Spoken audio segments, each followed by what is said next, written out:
Well, hello there, beautiful. It's Kylie Patchett here, and welcome to the Wild and Finally Fucking Free podcast. I deeply believe that the years during and beyond perimenopause are a rite of passage. All of a sudden, we find ourselves on the precipice of a life transition where our brain literally rewires and runs out of fucks to give. We find ourselves shifting identity, no longer caring what other people think, and being invited to expand into new ways of being. Here, we share the real and raw stories from women who've been through deep midlife metamorphosis, taken a leap of faith, or broken the ties that bind us in patterns of staying small, stuck, and like our needs just don't matter. This is the midlife medicine you didn't even know you needed. Stories full of joy, despair, freedom, courage, and deep self-honoring. I am so glad you found us. Welcome.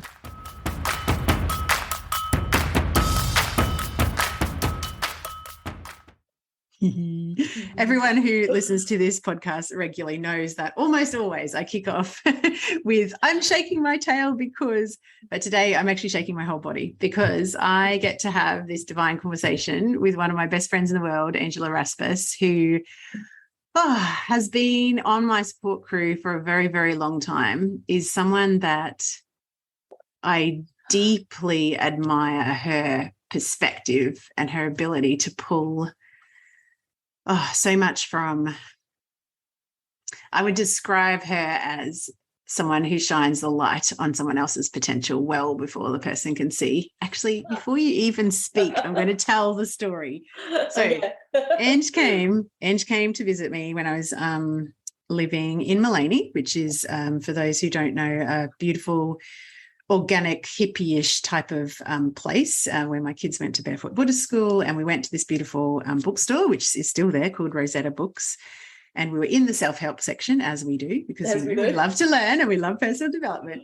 And we're already having this deep, rich conversation because I love, it's like marinating in all the soul goodness when we get together, which we have just had the pleasure of doing.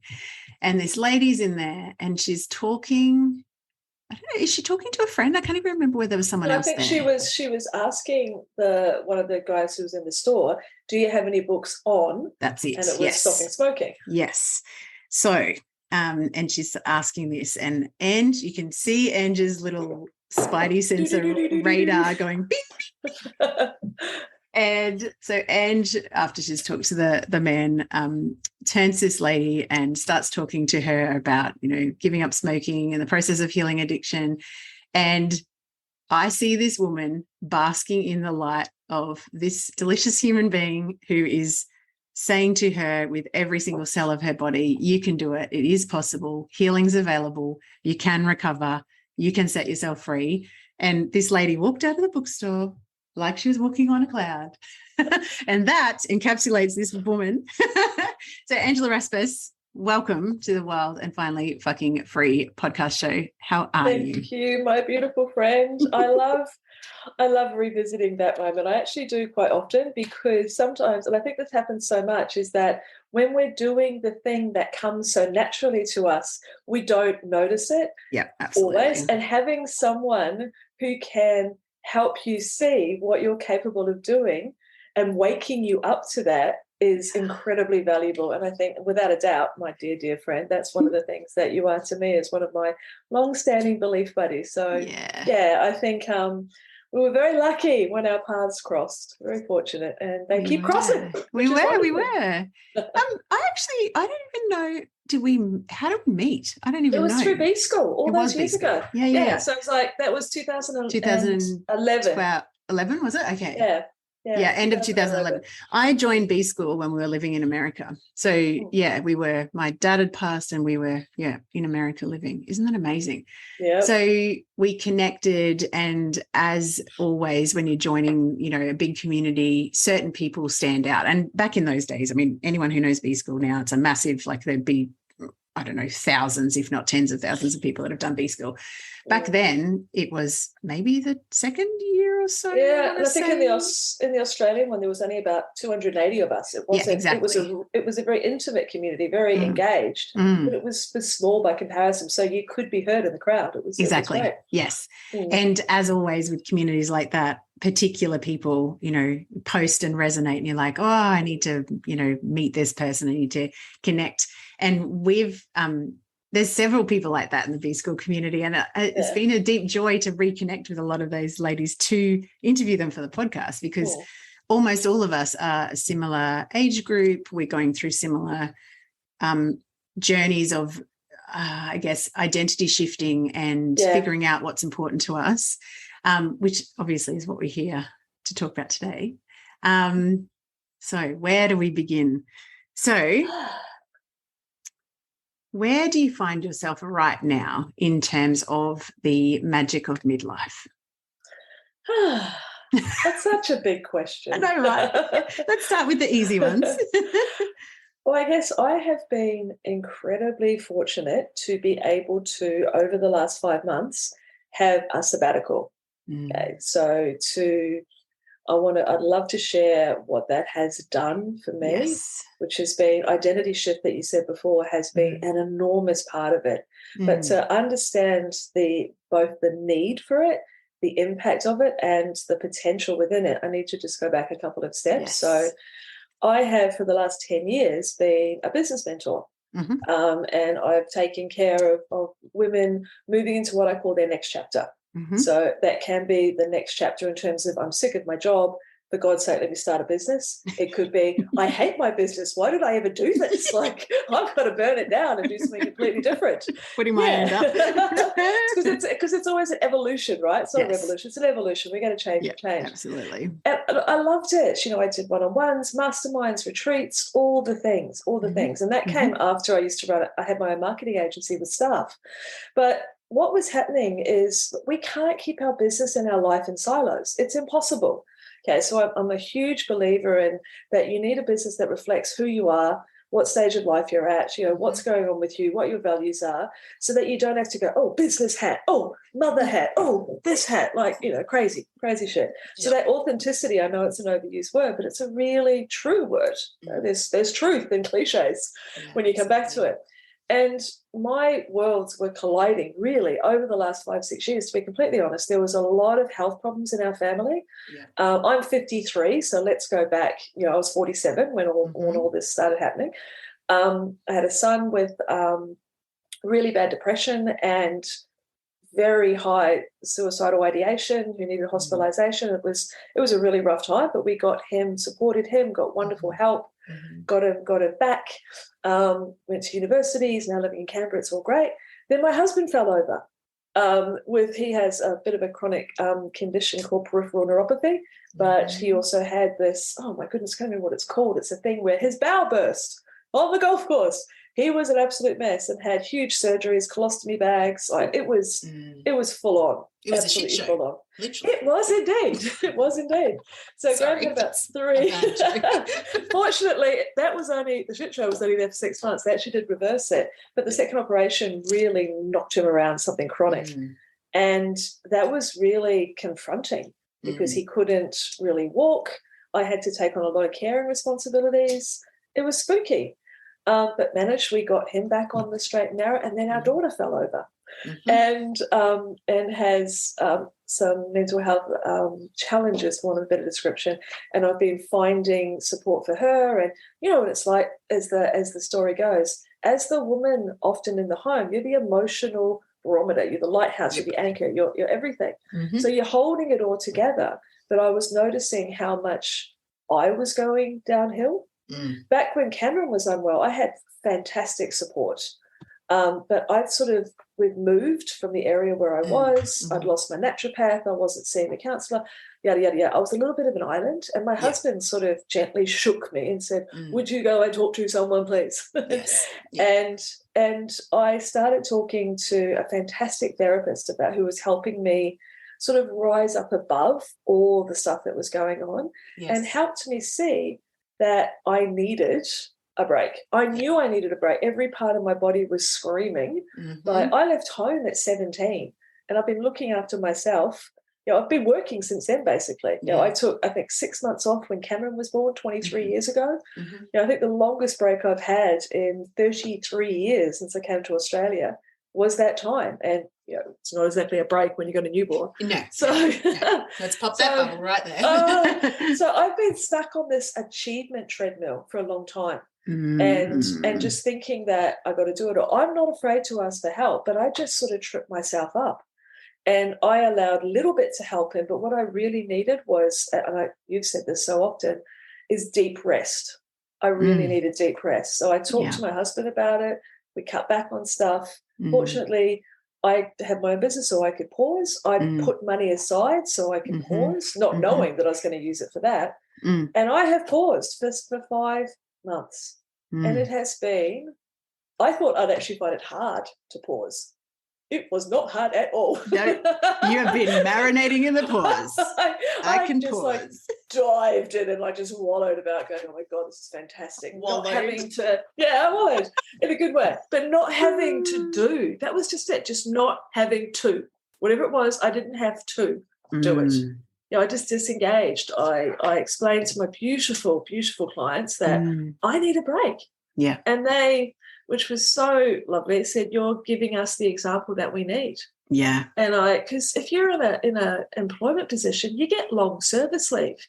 You get 3 months after 10 years or something. I was due a long break after doing my own business for 20 years. Yeah, exactly. But do we take it as business? It's hard because usually when you pause, there ain't no money coming in. But then that also came to a discussion of, well, how much is enough? Yes. Are we going to lose the house in our lives if I just pause for 6 months? And the answer was no.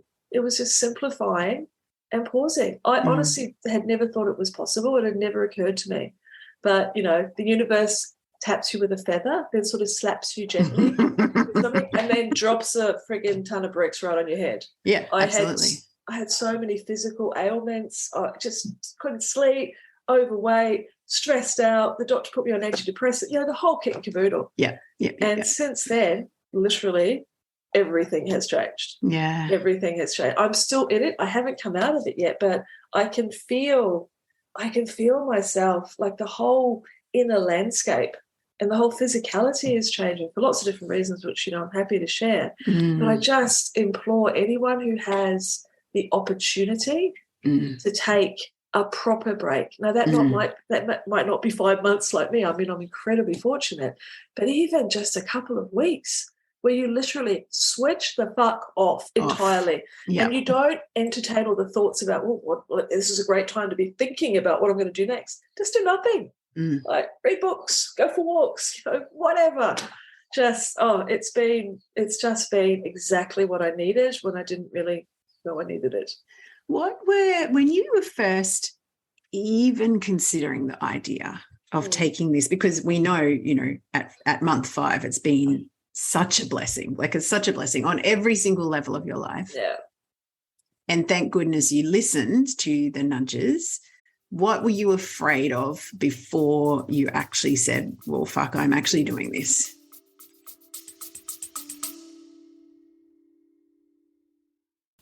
Hey, gorgeous. We interrupt this gold for a delicious invitation.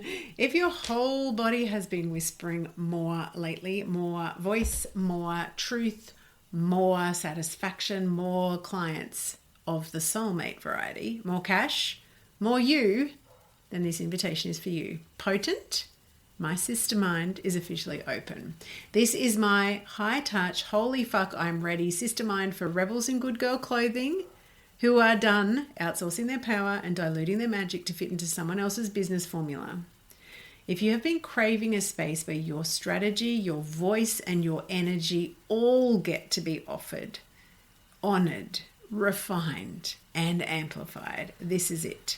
Inside of Potent, you'll get my eyes on your business every single week, copy mentoring, and that is for brand copy and content storytelling that turns your truth into client catnip, energetic recalibration that helps you unhook old learned limitation patterns, keeping you quiet, not being seen, not being heard, real-time, high-touch, one-on-one coaching that actually sees the bigness of your vision, and the kind of sisterhood that does not flinch when you show up in your full, messy, brilliant, phoenix rising from the ashes glory.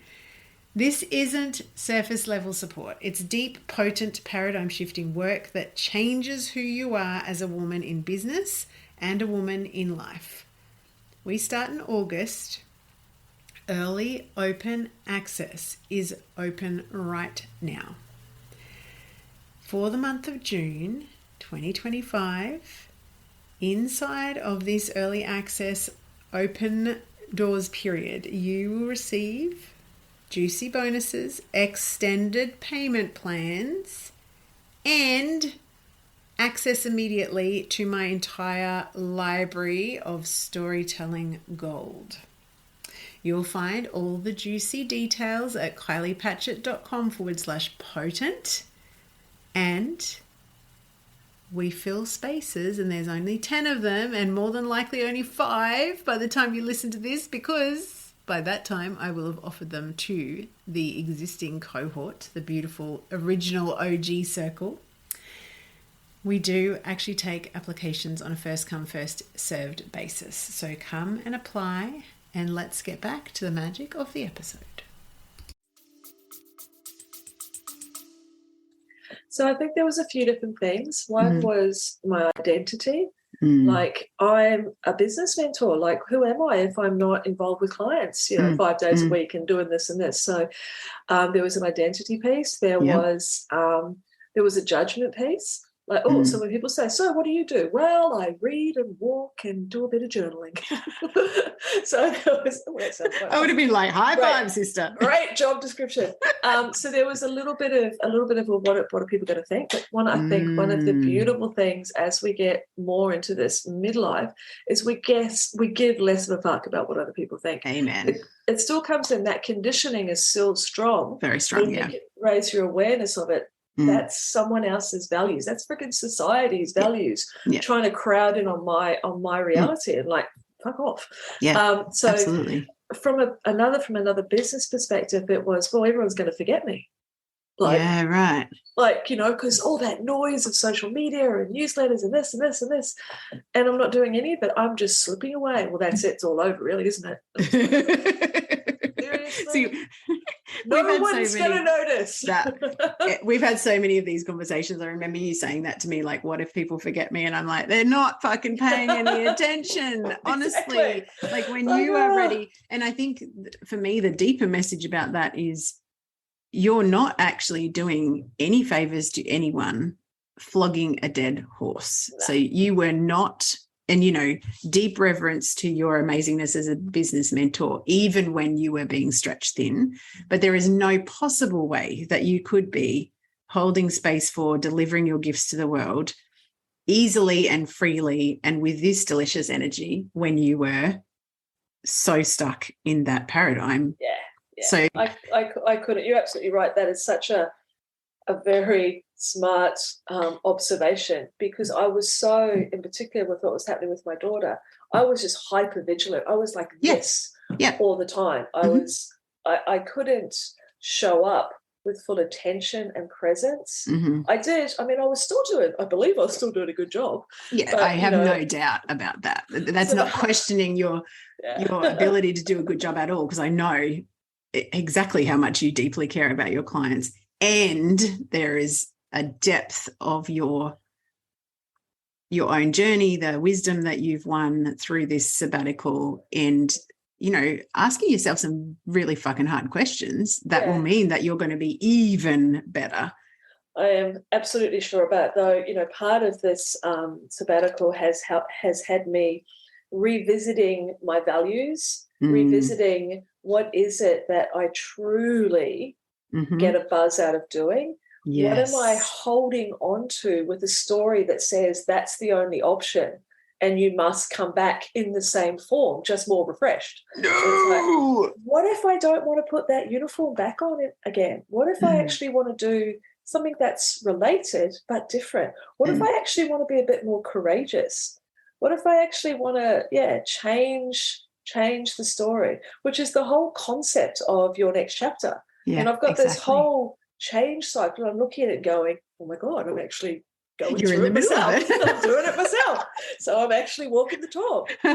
So I'm embodying what I teach other people. Yeah. Magical. and it's like, so it's hearing, and we talk about this a lot, it's hearing the voice of fear that comes up and goes, oh, you can't do it that way because it must be. And it's like, I want to use my past to provide me with information about my future, but I don't want my past to dictate my future.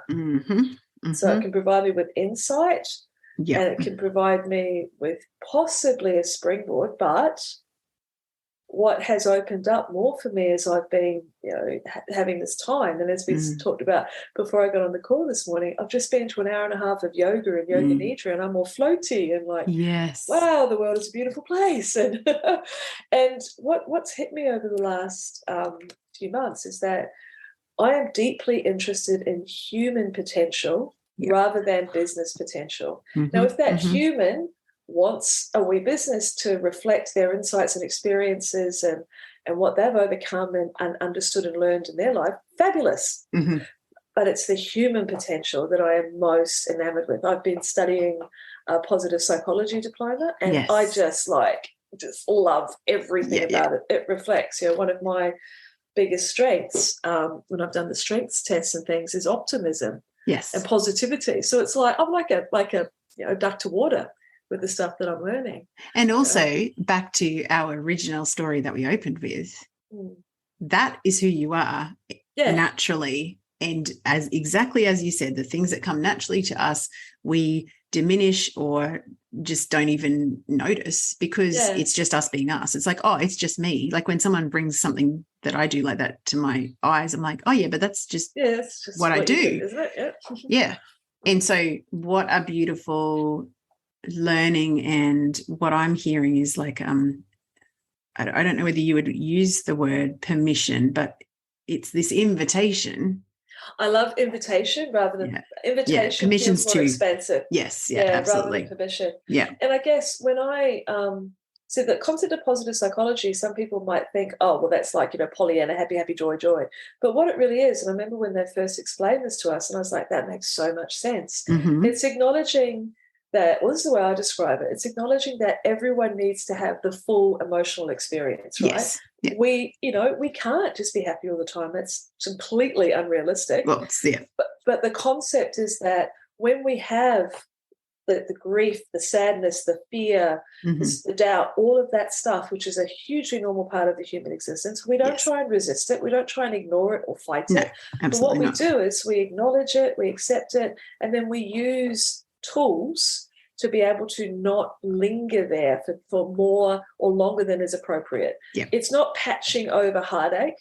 It's not that at all. It is supporting you so that you can move back into a space where you can thrive.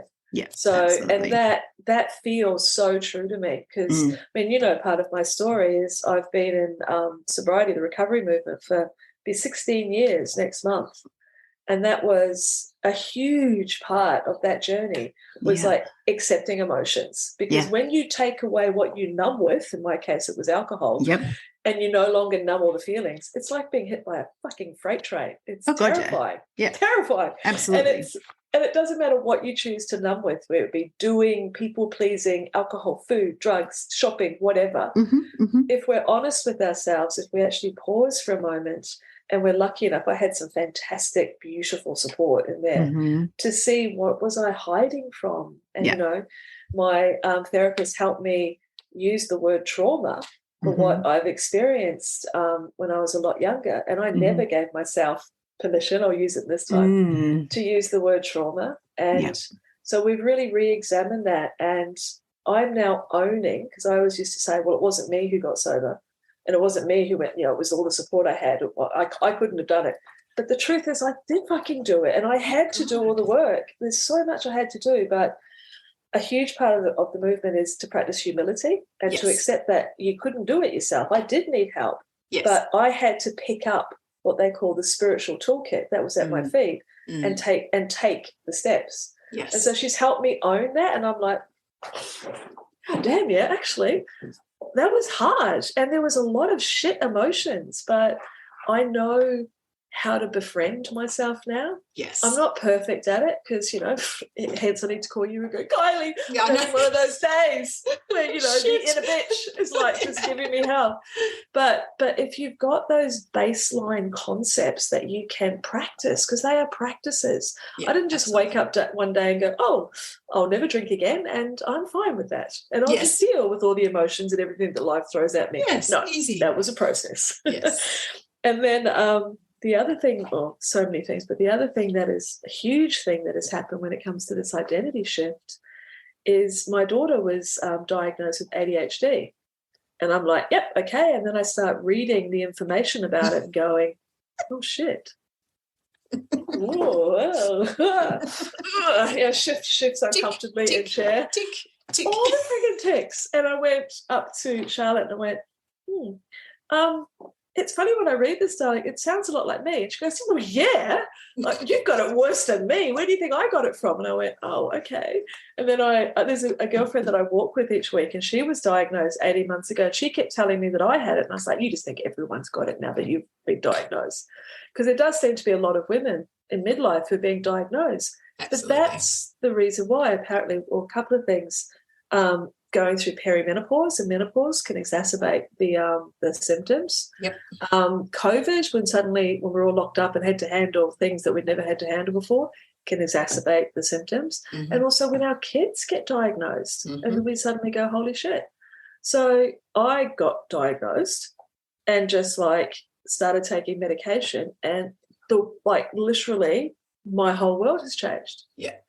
I had no idea that I had been battling this errant brain. The way I was describing it to a friend, it's like, imagine this. So I wake up in the morning, and those little yellow minions? Yes. Those little, okay. Yeah. It's like all the minions go, she's awake. And they start all crowding in. Exactly. They're all dancing around and throwing their ideas and their thoughts and their requests. Mm-hmm. And when I take my medication, they all line up in a row and wait their turn. Yes. Best way I can describe it. Yeah, absolutely. I literally had no idea that my brain could be this quiet and focus. And even my husband and I were talking about it this morning. He said, "There's I love you. I love your nuttiness. I love your okay, let's do this now." And off you go. Yeah, impulsivity, yes. Impulsivity off the charts. And now it's like I was scared I'd lose who I was, but I am absolutely still me. But I can get shit done. And I don't bounce around my nickname at school was Tigger. Winnie the Pooh. Yeah. And I haven't lost that wild enthusiasm for life, but I can just channel it a bit better now. Yeah. And so that's also been part of the identity shift, because there was grief in that. Mm-hmm. There was sadness for what could have happened if I'd been, because I've often told myself that I've had flashes of brilliance throughout life, but nothing sustained. Yeah, see, I would totally, we've had this conversation. We won't go down this path because I totally disagree. But I am working on that story. Yes. I think I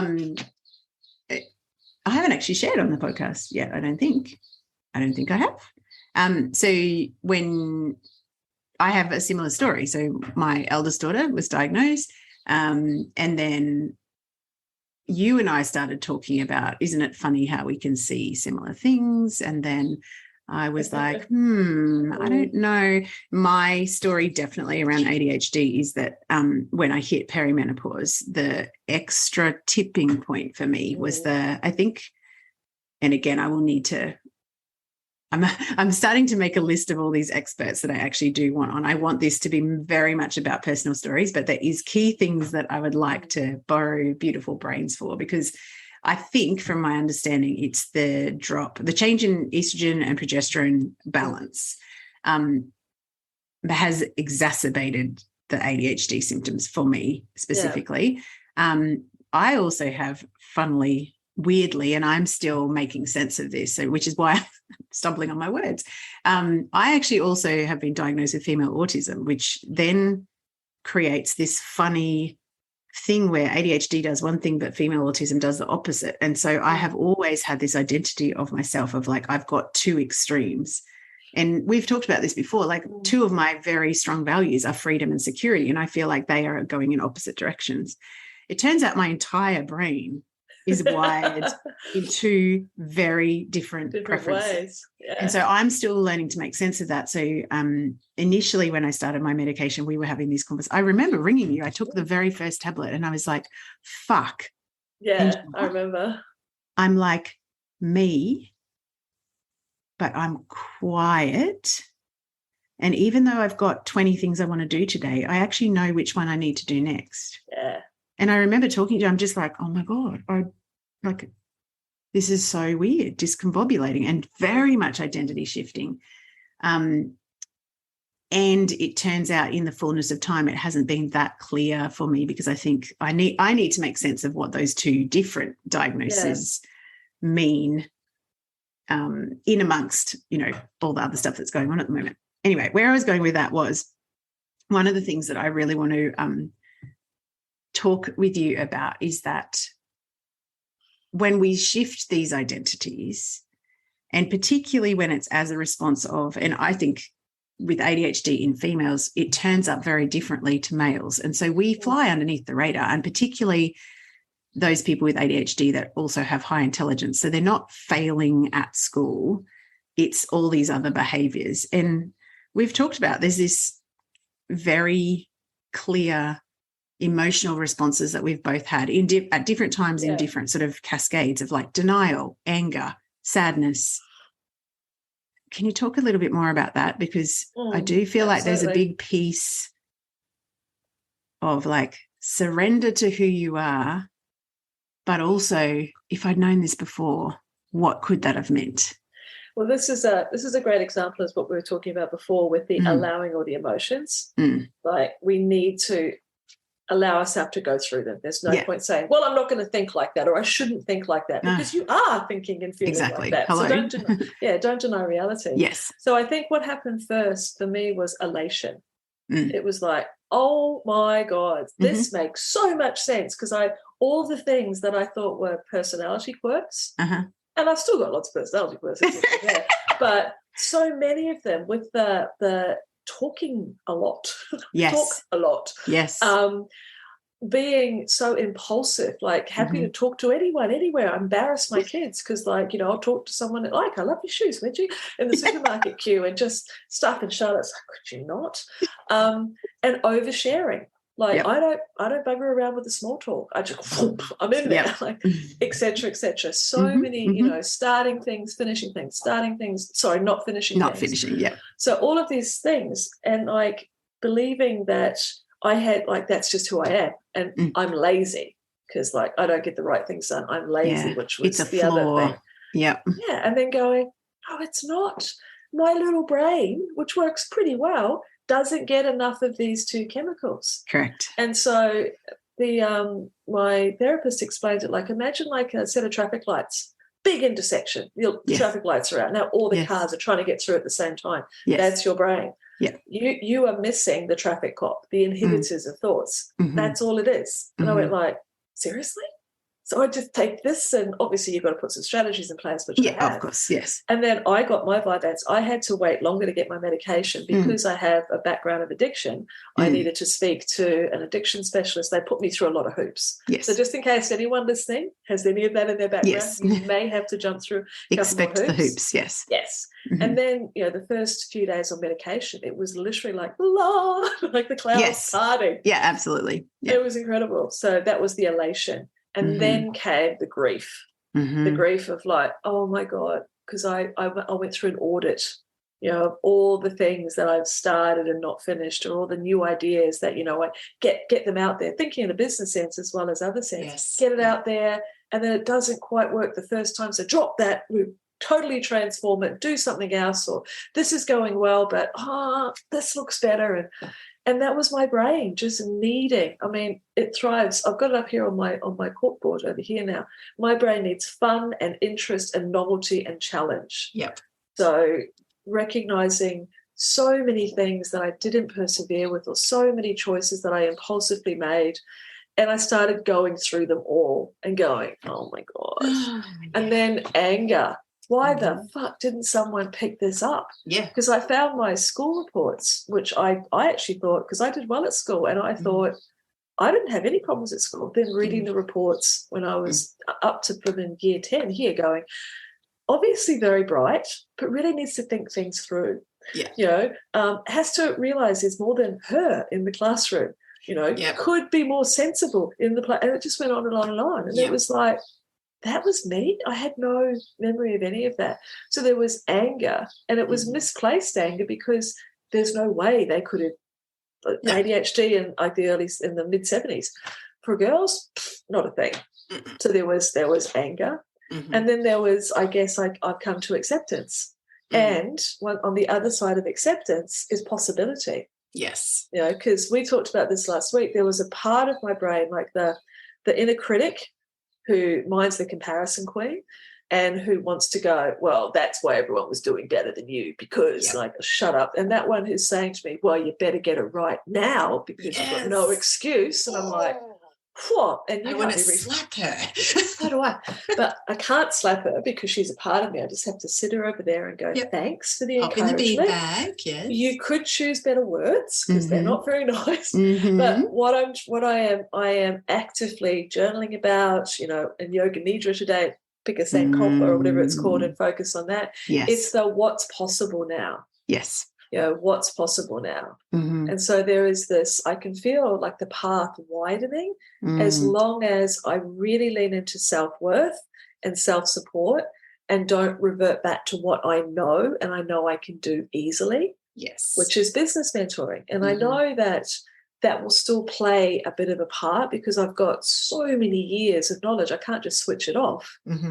However, it needs to be part of a bigger framework going forward because I really want so much to help people really embrace what's possible for them and to do that with a positive psychology approach, to do that with a self-worth approach, to do that with this tinge of excitement. Yes. You know, as we hit this age, you know, my son living with his girlfriend in Canberra, my daughter is doing well and about to turn 20, you know, my world is opening. There is more possibilities now. So, but I understand that I've been incredibly fortunate to have incredible support and learning, and not everybody has had the same exposure. I'm not saying I'm an expert. I'm not a freaking guru on a mountaintop. I'm in the trenches every freaking day. And I have had way showers teach me stuff, which has just opened my mind, you know, or belief buddies, you know, way showers and belief buddies. And if I can turn around and do that for another person, then we create this ripple effect. Because when we know that if we back ourselves, we can do things that we didn't think we could do, then that impacts everybody around us. Yeah, absolutely. So there's a lot of us doing this sort of work, but that's great because there's a lot of us who need this sort of work. Oh my God, it's the most needed work, in my opinion. There's so many things I want to circle back to question-wise. I think, first of all, honouring the feeling of all the feelings, because I think for me, the invitation in midlife or the rite of passage with midlife is to really examine who we are and what we want and what our values are. What's the fundamentals? And asking questions like, what is enough? What do I really want to create? How do I really want to feel? Knowing that key piece of information, which to me is absolutely fundamental to any shift, which is my past can inform but not dictate. And I always say I'm never limited by what I've created before. Like there's always something different, because it is very easy without support, you know, without the belief buddy or even just sharing these stories. Like this is the realness of being a human being, right? We will always evolve. We will always ask better questions when we know better questions. And we're always being invited to refine and respond. And that's, you know, that's what we're really talking about. One of the things that when you were saying, you know, yes, business mentoring is definitely part of my wheelhouse because I can, but it also begs the question or the thing that I keep coming back to is just because I can doesn't mean I should. Doesn't mean I should, yeah. And, you know, you know, my, you know, business 1.0 journey, I'm very aware that this time re-emerging into business, where I went off track the first time was that I did all the things that I could do, but not what I was called to do. And that is a very different energy, and the universe responds to that. You're magnetic when you're sitting in the things that you really feel good doing. So really honoring the fact that, first of all, the quiet space that you've created for yourself has opened up these realizations and all of these different ways of, I guess it's different pieces of the puzzle, isn't it? It's like the ADHD diagnosis, bringing these things together. It's like what I call the mosaic of me, because there's all of these pieces, and another piece, just before I forget it, is I'm working with an amazing naturopath doing a metabolic sort of taking care, responding to what my body needs. Yes. And eating fresh food regularly. And isn't it surprising when you actually feel your body, you feel better? It's like, oh, who would have guessed? No. I'm sure no one said that before. Totally sure. But I'm actually taking the time, I'm valuing myself to actually take the time to make the meals. And like, I've never made the time for myself like that. Yeah. I've never done primary self-care like that. Simple stuff. It's like mind blown. That's giving me, like, one of my values is vitality of body and mind. And, you know, I was expecting this poor 53-year-old be through the ropes body just to frigging keep going without me actually taking care of it. And then when it started to fall apart, I was like, how dare you? How dare you? You have betrayed me. All the love I have not given you should be turning into your perfect body. Perfect segue into the values conversation. So we've spoken a lot about this.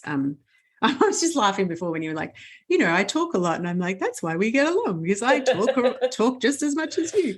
And I think for me, the divinity of having friends that you can have these conversations with at the depth that we choose to have them, not just the, you know, we're meeting for coffee, how's life? Oh yeah, good, blah, blah, blah.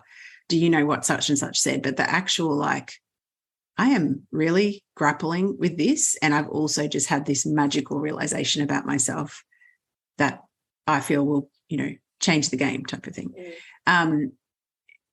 Is that it invites the same introspection and questioning that person is doing as well. And I think that this is the energy of having these conversations on a podcast, is like, well, what are my values? So when you started to look at things like that, first of all, what are your values? Because I think the way that you frame your values is beautiful. And then my secondary question is, what is that now informing? Like, moving forward, having your values clear and as anchor points, what does that actually give you? So I think there's 2-3 parts to come to that. One of the first ones was, I looked back, this is journaling, I looked back, where are the times when I felt, oh God, I wish I had my journal here, it's up in the house, really, really alive. Yep. And I am thinking from it, what am I doing in the world? Okay. So in terms of what my contribution to the world is, I was looking at it through that lens, but then I looked through others as well. But there were standout moments when I know I was like just so inspired. I'll just give one example, because then it leads into what the values are. I was about 7 or 8 years ago, I spoke at a school up here in Sydney. I spoke to all the mums, or a big crowd of the mums, and it was when I was highly in love with Brené Brown and was talking about next chapters, but from a wholehearted perspective. And I was basically sharing my story and giving some tools, techniques about how you could step into the thing that you really want to do, like how you could basically, and got them talking. And I remember leaving that presentation literally going, yes, because I remember standing there watching everyone talk and just feeling this absolute swelling of like, this is what it's about. Allowing someone else, like, the expression I use is borrow my belief in you until you have it for yourself. And that was electric. And when I came back about a year after that, I got a box in the mail of all these beautiful mists, like these aromatherapy mists. And I was like, well, this is nice, but were they delivered to the wrong place? I haven't ordered these. And then I found this card, and it was this gorgeous woman, and she said, I was in the audience that day when you said you can do the thing you've always wanted to do. So I did it, and I've started my business. I've wanted to do that, and I want you to have them. And I was just like, oh, that was another one of those. My heart just like exploded. It was like, that's what it's all about. So if I look there and I compared that to lots of other things, and it made me realize like that connection and encouragement are two core values. I need connection. It's just incredibly important to me for every person to be seen and heard and understood. Okay, and accepted. That's what we need. And that encouragement of people. Like, so that's I don't know if it's a value, but it's something that I'm into. Generosity and kindness. They're really important to me as values. Like, just be kind. You never know what's going on under the surface of someone. You just got no idea. So however you can, just bring some kindness and generosity into the world. Vitality, which I spoke of. And I was taking care of my mind, but I wasn't taking care of my body. So I'm learning all the time, because a huge value is love of learning. I just get off on learning new stuff. Yes, you do. Just such a nerd. And then sharing it. Most importantly, it's interpreting it and sharing it so that what I learn and share can be used. So it doesn't just stay up here as a concept. It actually becomes a practice or a tool. So when I started looking back at these highlight spots, and then I started looking at my values, and then I started going, well, maybe you should do more of that. Like, maybe you could design something, because the next chapter cycle of change is you have discontent, like not happy, Jan, and desire. Okay, so what do I want? And you can get stuck there. It's what I call the deliberation zone. Ideating. Discontent, desire, discontent, desire. So you've got to make a decision before you can then design the change that you want and then deliver it to yourself in the world, implement it. But then there's all that doubt and shit and derailment that comes to the surface and fear and all that stuff. As soon as you expand. As soon as you want do. to expand. So I think we often tell ourselves, or we can tell ourselves, I don't really know what I want. But that's where doing a little bit of past pondering can actually help, because you can find the breadcrumbs. And I can't tell you what it's going to turn out like. I have no friggin' idea. But I know that if I can be doing something that feels as though I am using my experiences, my unique talents, to make an impact just in my neighborhood. I don't care how that works.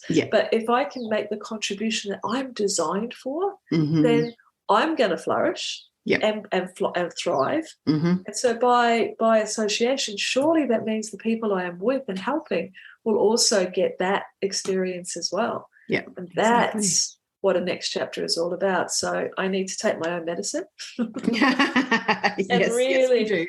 Really, and this is where I think self-worth is more important than self-esteem, because really working, there's so many tools and practices I teach about self-worth, but self-worth really is having your own back. It's being a safe harbor for yourself. It's trust, deep trust. And if things go wrong, you've got your own back. You are not going to give yourself shit. You're going to use self-compassion, self-acceptance. And when we get that sort of response from ourselves, it makes us braver. We can try more things, because we're not going to beat the shit out of ourselves if it doesn't work. So that's the energy I want to go forward in. And that, I think, there's so many things that have changed, but definitely, I know it's a cliche, but older and wiser. We've been through more shit. We've been through more stuff. Absolutely. And if we allow ourselves the space, whether it be on a sabbatical or just on a friggin' weekend, allow ourselves the space to actually do some of that gentle analysis, introspection, reflection, and find those high points and go, I want more of that. How can I get more of that? Because we do have agency. We have huge agency. Absolutely. And I think this is actually something that I was talking to with the guest that I was just interviewing before, that there is this deep freedom in understanding that we've created everything and we can therefore uncreate it. And there's a calling for us to take personal responsibility, but also, how fucking good is that? We are not at the mercy of anyone else. We do have agency. We do have sovereignty. We always have choice. And if we are settling for, feeling all of these things, like coming back to your values list, saying, I want connection, I want encouragement, I want generosity, I want kindness, I want to feel vital. And knowing that, and then not choosing to take action towards either burning stuff down that doesn't align with that or shifting whatever, then, that's still a choice. Like, we're still choosing. So I guess the invitation that I'm hearing in doing this introspection is exactly what you were talking about with the discomfort. And you can get stuck there with the ideation of like, this is what I want. But then it's like, okay, well, we need to actually draw a line in the sand literally and say, I'm not available for not feeling those things. And I think even if you don't, even if you're listening and you're feeling like those questions that we were just talking about are too big or too much, start with something as simple as, how do I feel right now? How do I want to feel? What are one tiny little thing that I can do to open up more of that feeling? And I think, when we don't make the space to do the feeling into things, to listen to our heart, to anchor to what we actually want, we're just automatically living. And we can't create anything new from that headspace anyway. It's a totally different energy. So, if I know, like, I spoke to you after you spoke at that school and you were like pinging off the, like, like, if I could describe your energy, it was like a huge ball of light and magnetism. In that, like, that's what I experienced when I talked to you anyway. So that comes as no surprise, but that experience really extrapolated that. So now, having done the introspection, because that's years ago, what does it change about what business looks like and how you're going to operate in the world? And, honoring the fact that this is what I love about having these conversations. We're in the middle of this, right? Yeah. We don't know what it'll look like in 2 months' time, but right now, what does it feel like it's inviting you to step into, to have these values clear? It's that concept of being in the messy middle. So I don't have all the answers yet. No. I love the Martha Beck expression where she talked about, when a caterpillar becomes a butterfly, it doesn't just seal itself in a chrysalis and sprout some wings and hello, I'm ready. It literally dissolves into goop. Yep. And then reassembles its DNA into another creature, which is freaking outrageously cool. I know. But so I'm a little bit goopy, but I think there's some wings budding as well, sort of in that reassembling stage at the moment. Yeah. I believe likely what it involves is I've got a lot of knowledge and experience about change and about how to take care of yourself internally with your thoughts and exploring things. I can feel that there is an experience coming, which is your next chapter. It'll be some type of group experience because when I got sober, one of the things that happened is that I was in small groups of women, and I was loved back to life with those women who just saw me, believed in me, and opened doors for me. I remember, I have to share this. I was probably about 6 weeks sober, and I went to my first women's retreat, and we were all staying in these dodgy little cabins and like 6 beds and a cabin and all the rest. And I remember laying in bed that in the evening after we'd had dinner, and we were all just chatting and laughing. And there was this full-bodied laughter from me that was real laughter. It wasn't fake laughter. It wasn't like, oh, that's funny, I should laugh. It was like just this joyful laughter and that feeling of connection and the support and the, we see you and this is possible for you. That energy is part of what I want to bring into myself going forward with the support that I provide. So my feeling is that it's something to do with some groups, because we need change without support is hard. Oh God, it's hard. We need belief buddies. We need to be given some simple tools, not complicated, so that we can have that agency. We can actually begin to make the change.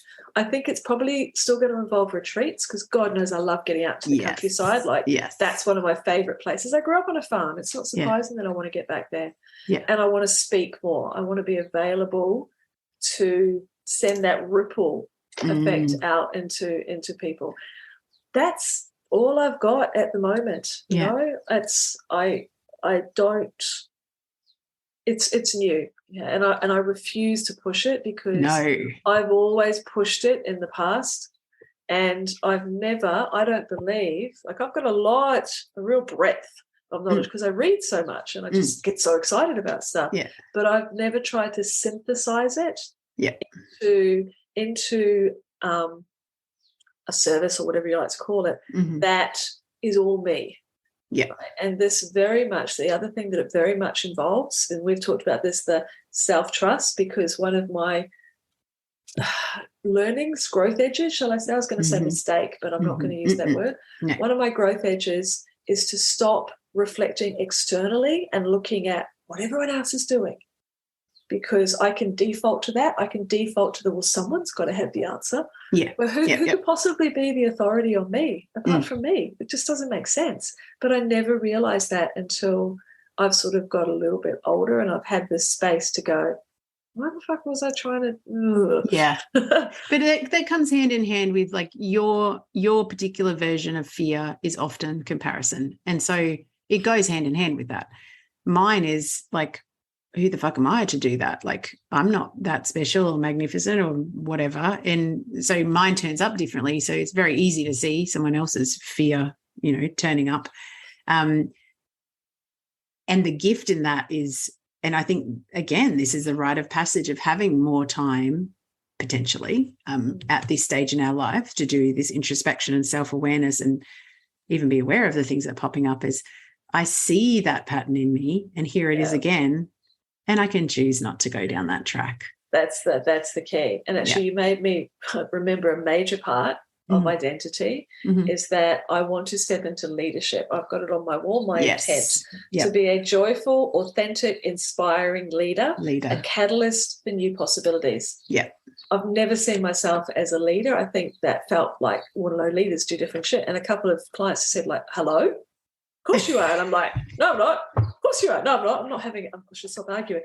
So I want to explore what leadership is to me. Yes. And I want to own that part of me, because I've always gone similar to you that I'm like, no, who am I? Like, but it's time to stop friggin' what do you call it when you it's not putting yourself down, it's like minimizing yourself. Yeah. It's like I don't want to be bigger than or less than. I want to be equal to, right? Yeah. And I just want to step into my own space. And I think that's what the wisdom of midlife delivers. Yeah, absolutely.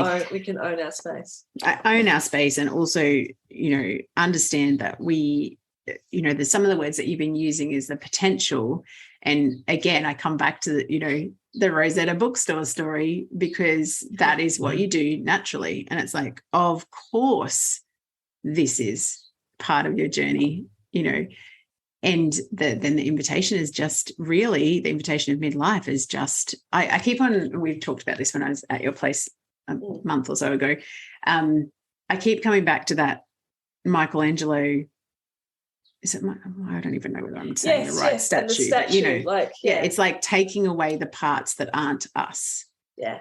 And so having this space, having the awareness, having the introspection rather than looking outside for all the answers, of actually saying, that old thing that I've always done, I actually can choose to be not going down that path anymore.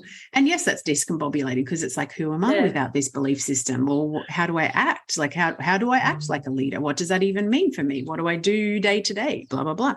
But that's the beauty of this stage of life, is like we can literally decide to whittle away all the bits that aren't us. Because really, like you said, who can be the expert on me? Like, we're here to have our experience. So what lights me up? What feels good to create, what feels good to offer. And just like when you were talking at the school, that's magnetic to the right people. And so the invitation is the deep self-trust, which, very easy to say the words, but it is a practice. Practice. That's the thing. That is the thing. It is a practice. And I love the expression that I heard once, and I honestly can't remember who it was from, which I could say, but a belief is only a thought that we've practiced. Exactly. We practice again and again and again. It doesn't actually, it's not like a natural law. It exists like gravity. It's just we've practiced that thought. So let's practice a different thought. And I need to remind myself that every day. Yeah. I want to practice these thoughts instead of those thoughts. Yeah. And eventually they'll fit like, my favorite jeans, which I have on at the moment. Yeah. Commitment. Commit. So much gold. We could talk for another 3 hours, and we Probably. often do. All right. So deeply honoring you sharing your genetic goop soup stage, because I love genetic goop soup, because to me, when you're there, there's power, there's potential, there's possibility, and there's deep curiosity. It's like, wow, okay, what's next? What feels good to create? So thank you for sharing your story. I cannot wait to see what your next chapter unfolds like, because I know you're gifting yourself the sabbatical and the space and the level of support that you have wrapped around yourself, quite literally, with all different, belief buddies, but also professionals and whatever. It's just allowing you to whittle away the bits that aren't you and aren't truth. Not really truth. So what would you like to leave our beautiful midlife community with in terms of an invitation or a question? I was thinking about this after you suggested at the beginning, because there's so many different things. But what I think is our greatest tool at this stage is curiosity. Yeah.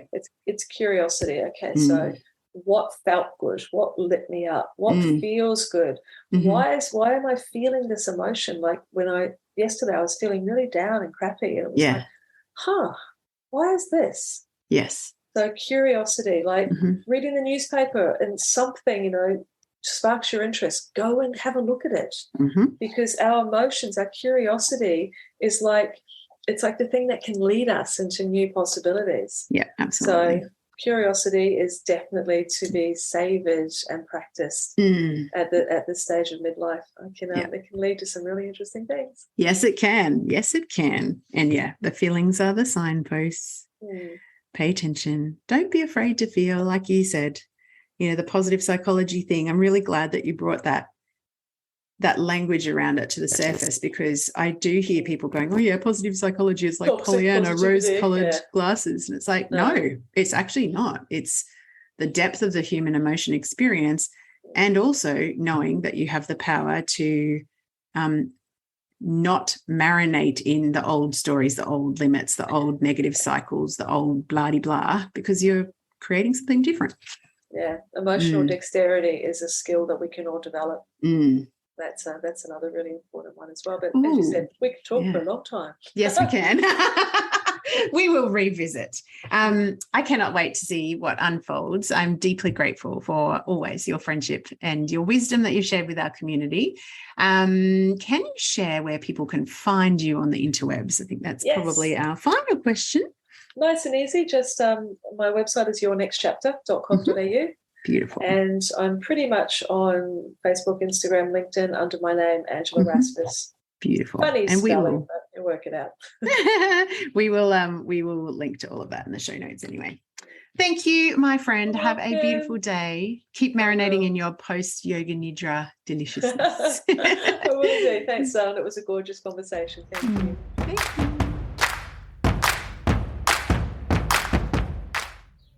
Well, there you have it, beautiful one. Another inspirational episode. And thank you so much to our guest from today for sharing their journey and leap of faith. So many takeaways, as always. I would love to know what your favorite thing that we discussed or that hit you between the eyeballs to invite you into your own expansion or leap of faith was. Share it on Instagram or Facebook. You'll find me at Kylie Patchett. And I would love it and be so honored if you take the time to leave a review on any of your favorite podcast platforms about this show or the podcast in general. And finally, if you have someone in your life who is another midlife maven who may just need some reminding that she is a powerful, magnetic, amazing woman and that she absolutely deserves the life that she craves, please share us.